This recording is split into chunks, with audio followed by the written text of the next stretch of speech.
Ever since the earliest days of gaming, the recreation and reinterpretation of existing games has been a standard. Whether it's Bridge and Checkers on the Atari 2600, Action Video Monopoly on the NES, or more advanced experiences like Carcassonne or Settlers of Catan on Xbox Live Arcade, there's always been a market for board games you can play by your lonesome without having to deal with the various fiddly bits and cleanup required.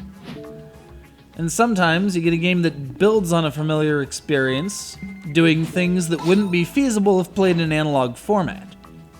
Trivial Pursuit, Bet You Know It, builds on the basic question and answer with a new betting mechanic, befitting the name, and more flexibility in question choices. However, if you're playing with actual opponents, there's also more room for said opponents to screw you over.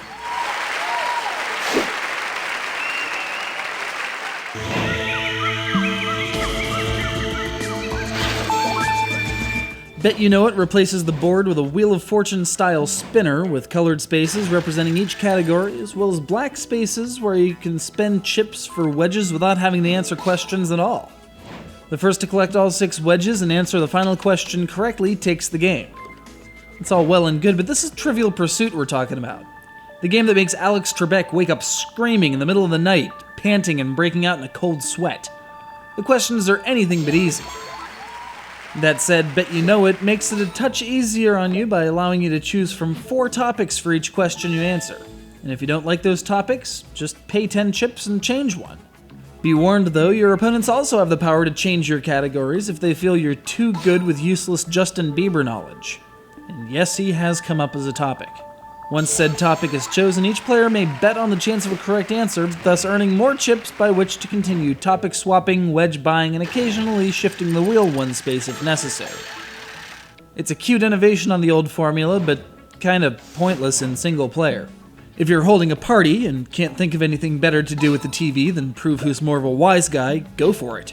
Otherwise, well, hit the classic Trivial Pursuit button.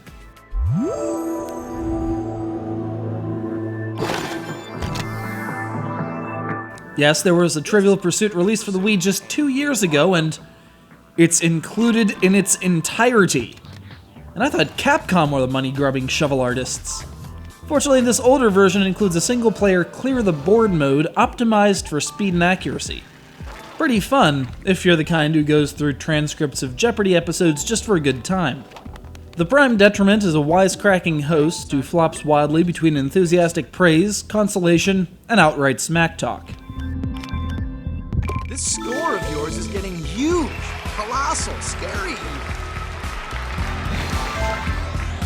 I can't really tell why he's there, except that he's not really needed. The graphics and sound, aside from that Joker, aren't bad at all, not that Trivial Pursuit is graphically taxing in any way. It's clean, it's colorful, and you can read the questions. The only issue I could find is with the occasional response that requires you to point out a spot on a map. Often these aren't marked very clearly and can cause some confusion. If you weren't a prodigy at Where in the World is Carmen Sandiego, you may have issues.